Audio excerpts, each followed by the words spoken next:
तो आज मैं इस वीडियो में बात करने वाला हूं दिल्ली विधानसभा चुनाव को लेकर के, क्योंकि दिल्ली की अगर हम बात करते हैं तो अभी दिल्ली में जितनी चर्चा केजरीवाल, जितनी चर्चा कांग्रेस पार्टी की प्रियंका गांधी, राहुल गांधी की नहीं हो रही है, उससे ज्यादा जो दिल्ली विधानसभा चुनाव के भीतर चर्चा अगर चल रही है तो वो एक पार्टी की चल रही है और एक नेता का हो रहा है। ऑल इंडिया मजलिस-ए-इत्तेहादुल मुस्लिमीन यानी कि AIMIM पार्टी की चर्चा अभी सबसे ज्यादा दिल्ली विधानसभा 2025 में सुनाई दे रही है और असदुद्दीन ओवैसी साहब की भी चर्चा जो है वो जोरों शोर से दिल्ली के भीतर गूंजती हुई नजर आ रही है। अगर हम बात करते हैं दिल्ली विधानसभा को लेकर के, तो मैंने कई वीडियो में बताया है कि अभी फिलहाल 2 ऐसी सीट है जहां से पार्टी की तरफ से उम्मीदवार घोषित किया गया है। एक विधानसभा जो है ओखला की, जहां से शफाउर रहमान खान को टिकट दिया गया है, और दूसरी जो विधानसभा की सीट है वो मुस्तफाबाद की, जो कि ताहिर हुसैन को टिकट दिया गया है पार्टी की तरफ से। और दोनों दिल्ली दंगों के आरोपी है के तहत उनके ऊपर आरोप है और दिल्ली दंगों के आरोप के तहत वो अभी फिलहाल जेल के भीतर बंद है। तो अगर आज मैं इस वीडियो में, थोड़ी लंबी वीडियो हो सकती है, तो मैं चर्चा करने वाला हूं कि दिल्ली की ऐसी कुछ सीटें हैं जहां पर MIM पार्टी ने अपना दावा किया है कि हम यहां से चुनाव लड़ सकते हैं, और उन्होंने रीजन भी बताया कि हम यहां से चुनाव क्यों लड़ रहे हैं। और दूसरी बात यह है कि सबसे बड़ी जो मुश्किल बढ़ने वाली है, सबसे ज्यादा अगर परेशानी बढ़ने वाली है तो वो केजरीवाल के लिए है, जो आम आदमी पार्टी के प्रेसिडेंट है और फिलहाल अभी तो उन्होंने CM की पद से इस्तीफा दे दिया। जब वो जमानत पर जेल से बाहर आए उसके बाद से किसी और को यानी कि आतिशी को उन्होंने मुख्यमंत्री बनाने का काम किया। और इस चुनाव में यानी कि 2024 दिल्ली विधानसभा के चुनाव में सबसे ज्यादा अगर किसी को नुकसान होने वाला है तो वो केजरीवाल को नुकसान होने वाला है, क्योंकि जिस तरीके से पिछले 10 सालों में केजरीवाल ने मुसलमानों के साथ जो सुलूक किया, मुसलमानों के साथ जो बर्ताव किया, वो मुसलमान और मुस्लिम समाज के लोग 10 सालों के भीतर देखते हुए आ रहे हैं किस तरीके से उनके ऊपर दोहरी नीति के तहत काम किया जा रहा है। और वोट का जब समय आता है तो फिर उनको मनाने की जो भी प्रक्रिया होती है वो शुरू कर दी जाती है। तो दूसरी सीट की अगर हम बात करते हैं तो ओखला की सीट है, जहां से पिछले 10 सालों से विधायक है आम आदमी पार्टी के, और मुस्लिम के सबसे बड़ा चेहरा की अगर बात करते हैं आम आदमी पार्टी में तो वो अमानतुल्लाह खान को माना जाता है। और वो अमानतुल्लाह खान जो मुस्लिम चेहरा के नेता माने जाते हैं, मुसलमानों को लेकर राजनीति करते हैं, और उसी बदौलत वो ओखला विधानसभा सीट से विधायक भी 10 साल से बनकर दिल्ली विधानसभा के भीतर पहुंच रहे हैं। लेकिन इस बार ओखला विधानसभा के भीतर अमानतुल्लाह खान के लिए भी राह जो है वो आसान होने वाली नहीं है, क्योंकि उनके ऊपर भी बहुत सारे आरोप लग रहे हैं कि 10 सालों में उनको जो काम करनी चाहिए, जो काम सरकार से करानी चाहिए, क्योंकि सरकार के भीतर एक अहम रोल अदा करते हैं अमानतुल्लाह खान। जैसे कि मैंने कहा कि मुस्लिम का चेहरा सबसे बड़ा अगर आम आदमी पार्टी में किसी को माना जाता है तो वो अमानतुल्लाह खान को माना जाता है। लेकिन उस हिसाब से ओखला विधानसभा के भीतर विकास का काम नहीं हो पाया, जिससे वहां के लोग, वहां की आवाम, वहां की जनता काफी नाराज है और उनको ऑप्शन नहीं मिल रहा था। लेकिन इस बार 2025 विधानसभा के भीतर लोगों को ऑप्शन मिल गया है। लोगों की जरूरत को समझते हुए ऑल इंडिया मजलिस-ए-इत्तेहादुल मुस्लिमीन बैरिस्टर असदुद्दीन ओवैसी साहब ने अपनी तरफ से प्रत्याशी वहां से देने का काम किया है। जैसे कि मैंने कहा कि शफाउर रहमान खान को पार्टी की तरफ से ऑफिशियल कैंडिडेट बनाया गया है।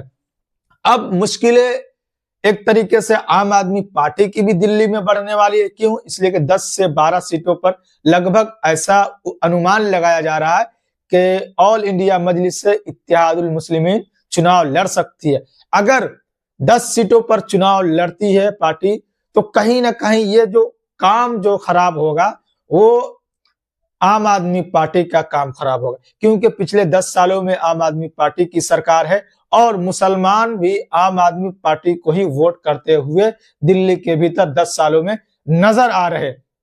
तो अब जो खुले तौर पर असदुद्दीन ओवैसी साहब की एंट्री हो चुकी है और इस एंट्री ने एक अलग तरीके से कोहराम मचाया है। लोगों के अंदर एक तरीके से खुशी का माहौल भी है कि पिछले कई सालों में लोगों को मौका नहीं मिल पाता था कि अपनी मेजोरिटी होने के बावजूद भी किसी और को विधानसभा के भीतर पहुंचाना पड़ता था। तो अगर हम बात करते हैं तो दिल्ली की ऐसी कुछ विधानसभा है जहां मुस्लिम बाहुल विधानसभा है, मुस्लिम समाज की यहाँ पर अच्छी खासी आबादी है। अगर हम सीलमपुर की बात करते हैं जहां से शाहरुख पठान को लेकर चर्चा चल रही है, वो भी दिल्ली दंगों के आरोपी बनाए गए हैं, फिलहाल वो जेल के भीतर बंद है। तो सीलमपुर में लगभग 57% मुसलमानों की आबादी है, तो यहां से भी पार्टी टिकट दे सकती है। और इस बार जो है लोगों को एक बड़ी अच्छी मौका मिल रहा है कि वो अपने भीतर से और अपनी पार्टी को मजबूत कर सकते हैं। दिल्ली के अंदर 8 से 10 विधायक एमआईएम पार्टी से चुन करके दिल्ली के विधानसभा के भीतर पहुंचा सकते हैं।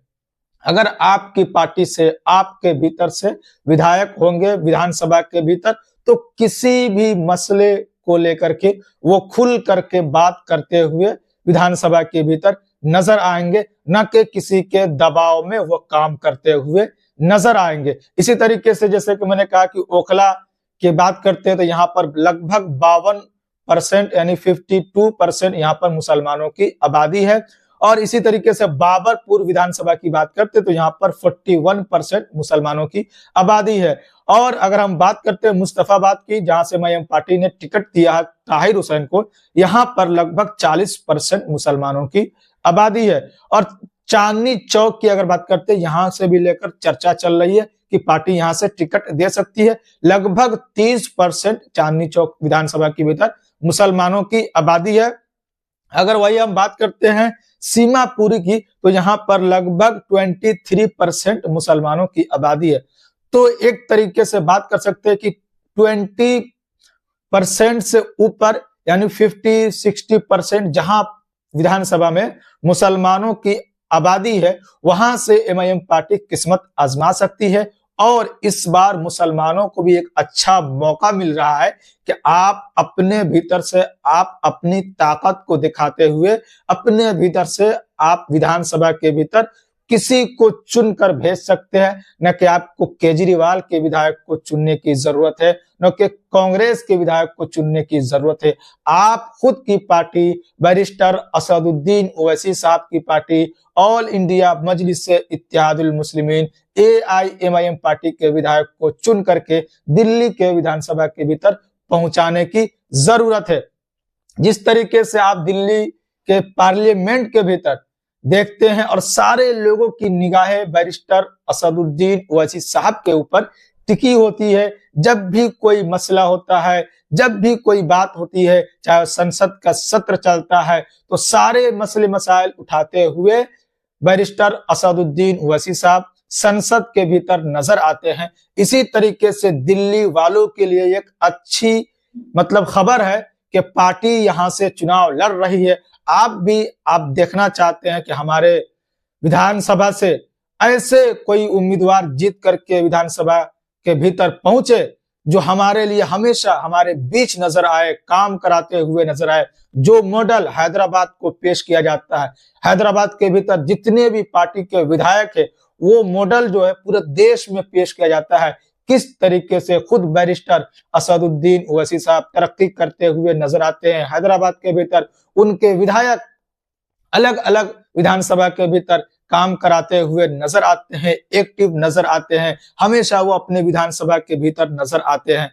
तो इसी तरीके का अगर आप भी चाहते हैं कि हमारे भीतर ऐसे एमएलए, ऐसे विधायक होने चाहिए, तो इस बार मौका है कि जहां जहां से पार्टी एआईएमआईएम पार्टी अपनी तरफ से अगर उम्मीदवार देती है, तो आप उनको जीत दिला करके दिल्ली के विधानसभा के भीतर पहुंचाने का जरूर काम करें। जैसे कि मैंने कुछ सीटें बताया कि यहां से पार्टी चुनाव लड़ सकती है, इसमें से 2 ऐसी सीट है जहां से पार्टी ने अपना उम्मीदवार दे दिया है। तो ये खबर जो कि निकल कर आई है, जो कि मैंने आप तक रखने का काम किया है, और इस वीडियो में मैंने बताया कि किस तरीके से दिल्ली 2025 विधानसभा का चुनाव केजरीवाल के लिए आसान नहीं होने वाला है।